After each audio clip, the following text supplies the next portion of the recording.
Good morning, it's Matt here from Go Green Autos, and in this video I'll just talk about the reality of using an electric car for long distance journeys.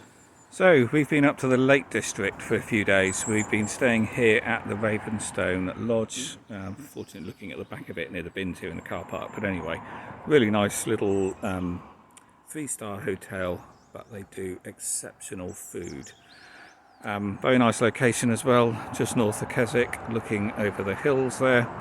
And the reason why I chose this hotel is because they've got car chargers, and they have got 3 destination chargers along the wall. These are actually Tesla chargers, but with these any vehicles can charge on them. Well, it depends how they're configured. So these are very early ones, and they have this signage underneath them, and the red signs means it's for Tesla vehicles only, and the white signs means that it's for any vehicle. And they're type 2 tethered chargers, so that's why I book this hotel. Whenever we go away, I always book hotels that have got destination chargers, just because it makes life easier, so your vehicle charges while you're asleep and not using it. So I'm from the south of England, and many people say to me, well, I'd like an electric car, but I want to drive to Scotland, so I can't do that in an electric car. But of course you can do.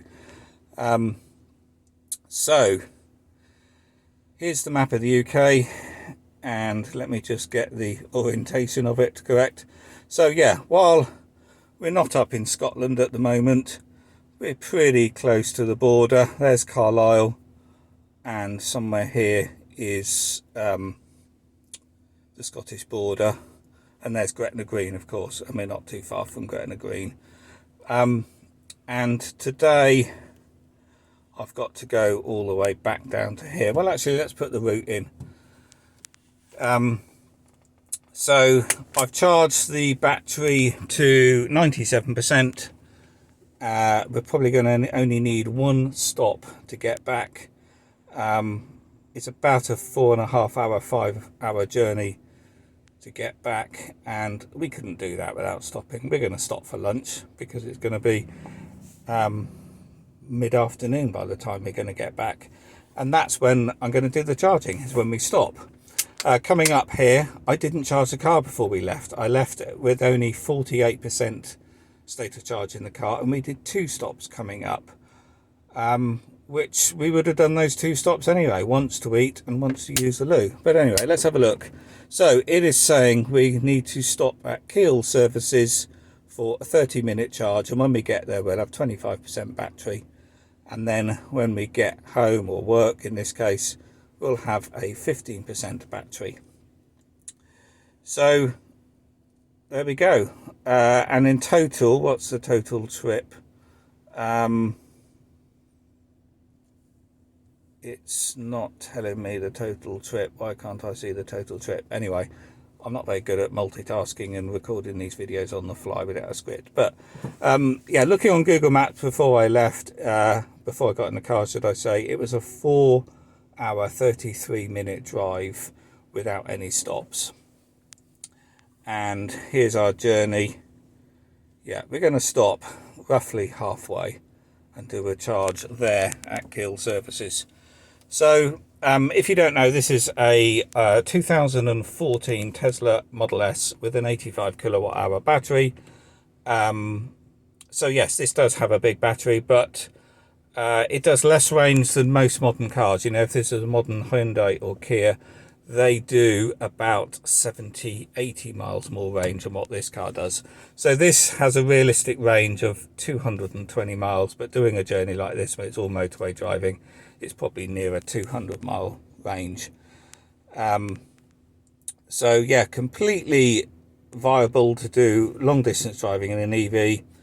And in a case like this, we're going to do 1 stop to get back, and we would have been doing that 1 stop anyway, and probably the reality is that we're going to do 2 stops anyway. So we're going to stop sooner than the car needs to, And the reality is, most modern electric cars, they can drive further than what we can. The best thing about driving an electric car, well, an old electric car like this, an old Model S that has free supercharging, is that charging on the way back is on a Tesla supercharger, and that is free electricity. So we had free fuel all the way up here, which is also why I didn't charge to 100% when I left, only charged to 50% at home, because we get free fuel on the Tesla network. We also had free fuel at the destination charges here at the hotel. So we've been driving around. We've only been up here for 2 days, but we've had 2 days of driving around.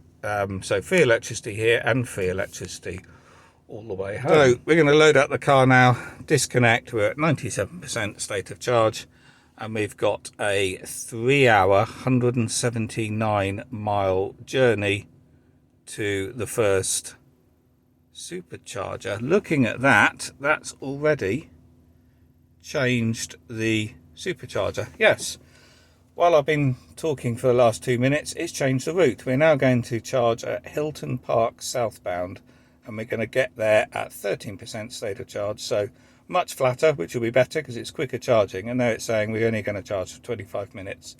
So the reality is we're going to stop there for longer than 25 minutes because we will have some lunch. It will be 12:41, and then we're going to get back with 18% charge. So we don't have to charge for that 25 minutes. We could do less because I don't need 18% when we get back.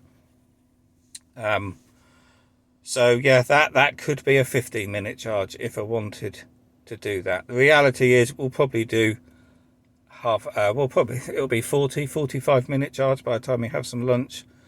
And then I'm going to get back with much more charging the battery than that.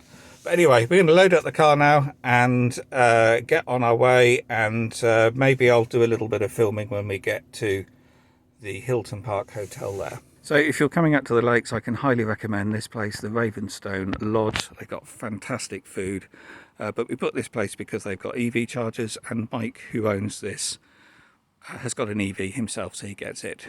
So yeah, fantastic food here. We've been here for 3 nights and haven't eaten anywhere else because the food is so good. It's a good location as well at the top of the lakes. It is right on an A road, so you do need a car. But also don't get confused with the Ravenstone Manor there on the other side of the road. Different place, different establishment, different owners. So anyway, we're going to get on our way on the M6 back down south.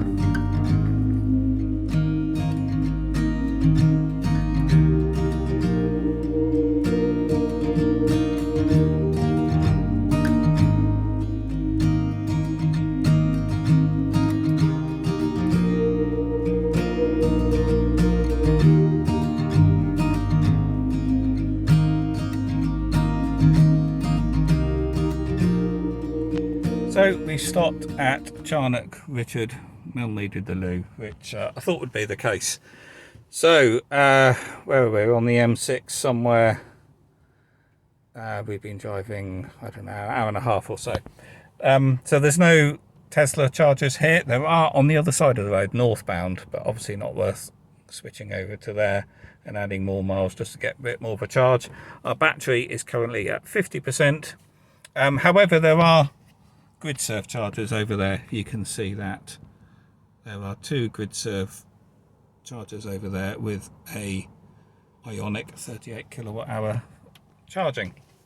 So we're going to use the loos and grab a coffee and get on our way. So grabbed a coffee. Both these chargers are now free as well. So there's a bit of a queue to get the Starbucks, and we went to the loo. So the reality is, if you would have plugged in there at those GridServe chargers while getting your coffee, you would have added about 100 miles of range, because there was a bit of a wait for that. Anyway, we didn't, so going to go and carry on down the M6. So we just pulled up Hilton Park motorway services on the M6 southbound and got 17% left in the battery. So when we left, it was predicting we would get here, what was it saying? 19%. And we got 17%.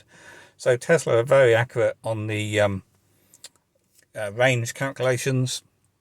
But it has taken us a long time. We've been driving for 3.5 hours, and that's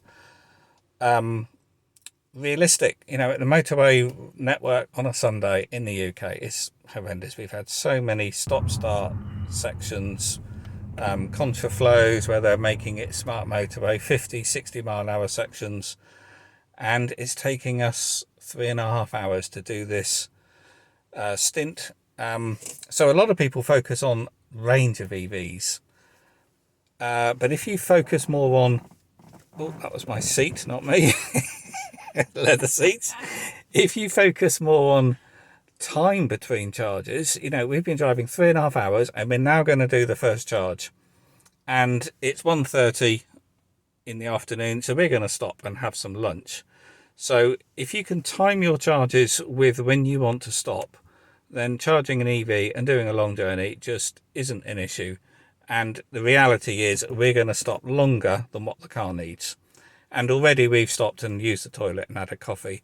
And again, the car can drive further than we can. So here there are 12 superchargers, and how many have we got being used? 3 out there, and then us.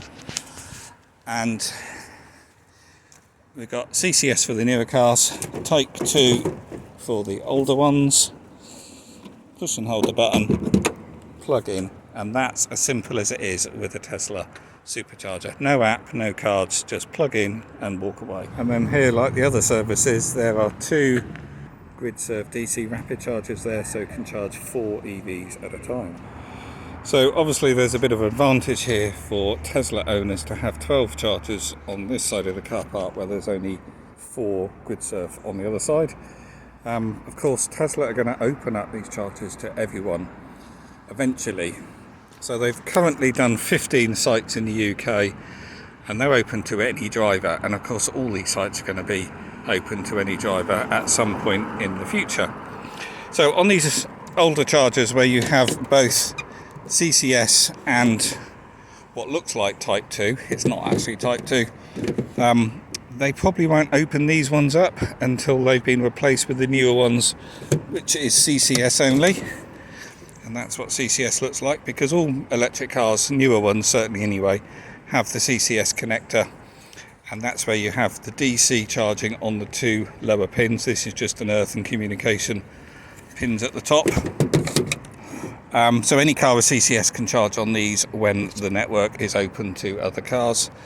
But these earlier ones, while that looks like Type 2, it's not actually Type 2. These connectors are only for Tesla Model X and Model S cars. So if they open these chargers up to everyone, I think there'll be a bit of a confusion, because people will be plugging these in thinking they're Type 2 and expecting a charge, and of course it's not going to work in anything other than a Model S or Model X. But Tesla have said their network will be open, so yeah, eventually these will all be available to other EV drivers.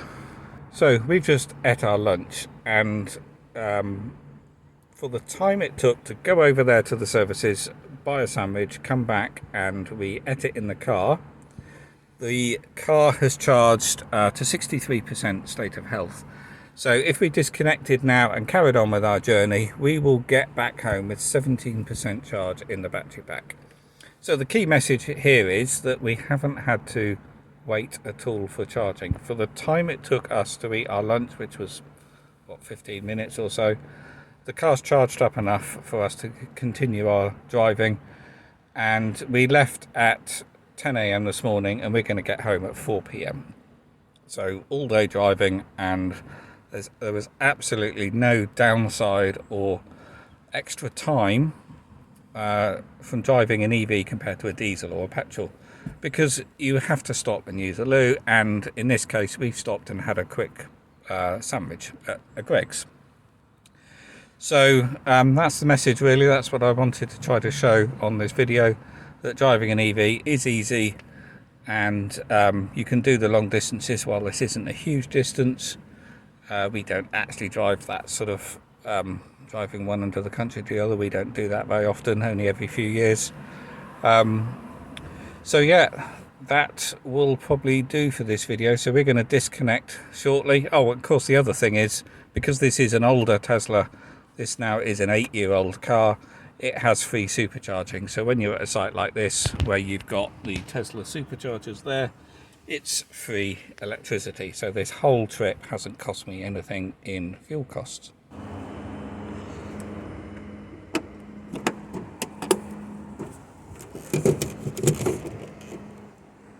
So we're finally back. That was just north of Keswick, and we got down to Milton Interchange down near Didcot, and that was 6¼ hours driving. So I'm just now at my eldest daughter's house picking up my youngest daughter. So 6¼ hours driving. It took a long time. The roads were very busy, the motorways were just busy. It's a Sunday, but yeah, all of that driving, one stop, one charging stop, one toilet stop, and as I said, that charging stop wasn't for too long, and we were having dinner, so the car was finished sooner than we were. And actually, while that did take a long time, 6¼ hours, we did this same journey, obviously going up there on Thursday. We did leave at 8:30. We left earlier in the morning, but it actually took exactly the same amount of time. We did 2 charges going up because I didn't leave fully charged. I left at only 48% charged. So we did do a 30 minutes charge on the way up. But overall, the amount of driving, you take away that charge exactly the same time. So the congestion and the road speeds absolutely identical on the Thursday as it was on the Sunday. So there we go. I hope that helps someone. The reality of driving an EV, not a problem at all. They can do the long distances. Of course, it's a bit easier in a Tesla because there's more there's more chargers in the service stations. But with other EVs, you do get more charging locations. There's chargers in pretty much every services. I'm sure actually now every services, and they're building out more. There are less locations with Tesla superchargers, but when you get there, there's more chargers. So swings and roundabouts, but it's certainly, if you're doing long distance driving, it's an awful lot easier in a Tesla. So I hope you found that video useful. If you have, hit the thumbs up button on YouTube. That really does help other people find the channel. I'm off away, and I'll see you on the next video.